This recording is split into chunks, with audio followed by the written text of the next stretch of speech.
Hashing is widely used in digital signatures and cryptocurrencies. A hashing function takes an arbitrary size input and converts that input into a fixed size output. As shown in the figure, a hash function takes x input, which is arbitrary size, and then it produces an output h, which is a fixed size. However, this is not entirely true. For instance, the second figure shows famous SHA-512 hash function. It takes 1024 bits as input and produces an output of 512 bits. So obviously this function doesn't have arbitrary size input. It has a fixed size input and fixed size output. Then why we say that hashing takes arbitrary size input and produces a fixed size output? It is because usually when we refer to hashing, we are referring to a Merkle-Damgard construction. Merkle-Damgard construction looks something like that. So basically we have an arbitrary size input and we convert that input to a fixed size chunk based on the compression function. So now the input is converted to fixed size chunk, and if some of the chunk is smaller in size, then we attach padding to that chunk. So usually the last chunk is smaller in size and we have to attach padding with that chunk to make it fixed size. So we start with the initial value, and then the initial value and the first input goes to a compression function. The compression function produces a first hash. So you can say this is a hash. And now this hash and the next input go to the compression function. Another hash is produced. And then this hash and the next input go to the next compression function. Another hash is produced, and then the next input and the previous hash go to this compression function, and because this is the last input, so we get at the end an output. So in this way, we can take any arbitrary size input and produce a fixed size output using hashing functions. Another question can be asked that why we need to use hashing. To answer this question, let me first clear the board. So example is something like that. We have Alice. Alice is a sender, and we have Bob, and Bob is a receiver. Alice wishes to send an email of 5 kilobytes. So she has an email of 5 kilobytes, and she wishes to send that email to Bob, but she wishes that the email is first signed using Alice signatures. So now assume that Alice is using RSA digital signatures. So we are using RSA digital signatures. In RSA digital signatures, we cannot sign a message greater than modulus. So in this case, we have n is equals to 3074 bits. So we cannot sign a message greater than modulus. In fact, we also need some space for the padding. So the data that we can sign using 3074 is smaller than 3074 bits. So now for this example, we assume that there is no padding for simplicity. So now Alice has X, which is this email, and Alice wishes to sign X, but she has to make different copies of X because X is very large and cannot be signed. And in this case, Alice will be making 14 copies of X. So she will have X1, X2 to X14. And now these 14 copies are small enough that they can be signed using 3074-bit digital signatures. Alice will sign each copy separately. So we can say this is signature S1, these are signature S2, and this is signature S14. And now each signatures and data will be sent to the Bob. So the Bob will receive X1, S1, and followed by X1, X2, S2, and at the end Bob will receive X14 and S14. The problem with this kind of approach is threefold. Number one is computational overhead. So instead of creating one signature, now Alice has to create 14 signatures. So there is a computational overhead of 14 signatures. Second is bandwidth waste. Alice also has to send the signatures to Bob using and consuming bandwidth. So basically Alice weighs 14 times n bits of network. And the last is lack of security. Because these messages are signed individually instead of signing the whole file, this presents an opportunity for Oscar to manipulate these messages. Oscar can stop one of the 14 files from reaching Bob, and the rest of the file signature will still be valid. To overcome these disadvantages, we use hashing. So what's the key idea is that instead of producing 14 different files and signing them all separately, we sign all the 14 X's together using one hash function.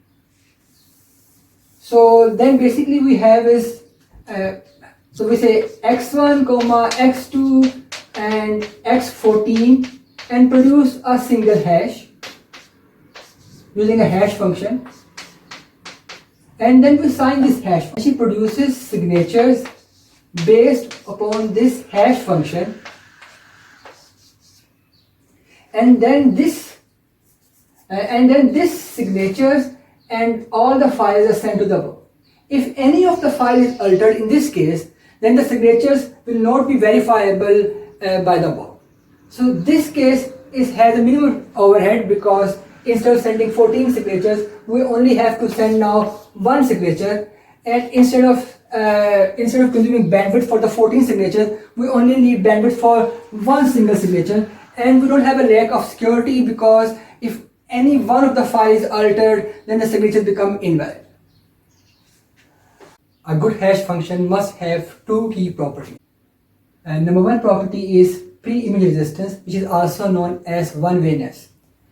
Preimage resistance says that it should be very easy to produce hash from an input. So it says that if you have an input, and then from input to hash should be easy and fast. However, from hash to input should be near impossible. So you can say that this function hx should be fast, and the inverse of this function, the h inverse x, should be near impossible. So the second property is collision resistance, and collision resistance says that it should be infeasible to find two x's, let's say input xk and input xj, that have a same hash. So it should be near impossible for Oscar to find two inputs that have a same hash. Collision is natural in hashing because we are mapping a very large input to a very small output. Natural, but the collision resistance says that for Oscar it should be impossible to find two different inputs with the same hash. I will demonstrate the importance of these two properties using some examples from digital signatures. So assume that you have no one-wayness.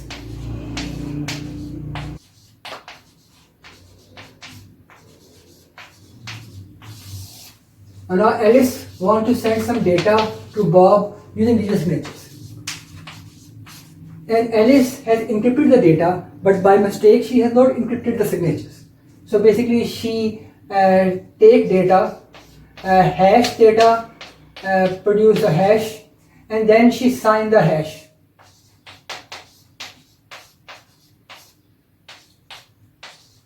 Now she encrypt data and send the encrypted data and signatures towards Bob.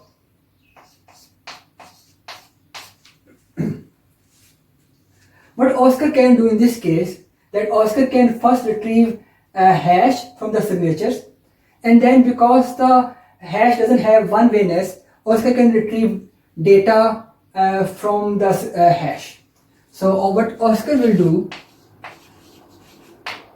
number one, Oscar will achieve hash from the signatures,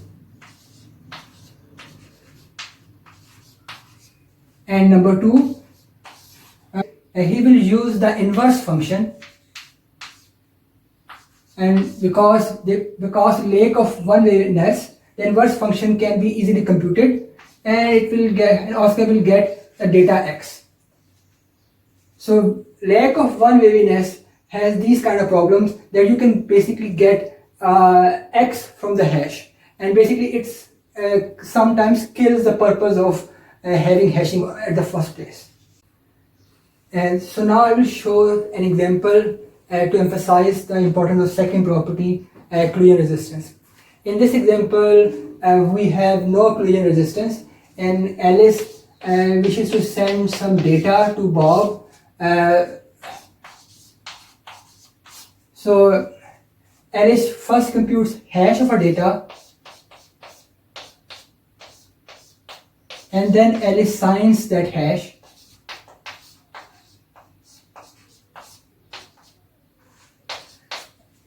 In this example, we don't have any encryption, so Alice sends the signatures and data in a plain text to Bob, and this is done many times when we don't have to hide our data.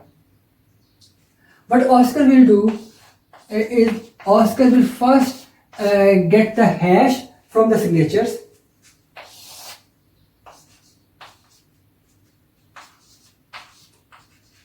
Here E is the public key, and then what Oscar will do is that he will produce another X, which is XO, which is another input XO, which has the same hash as the hash of the data. And now Oscar will interrupt this message and send his malicious XO and S to Bob. So due to lack of collision resistance, these kind of attacks can be realized. So far, we have only considered hashing from the perspective of these signatures, but hashing is also used widely in cryptocurrencies, and that is the subject of the next video. So stay tuned.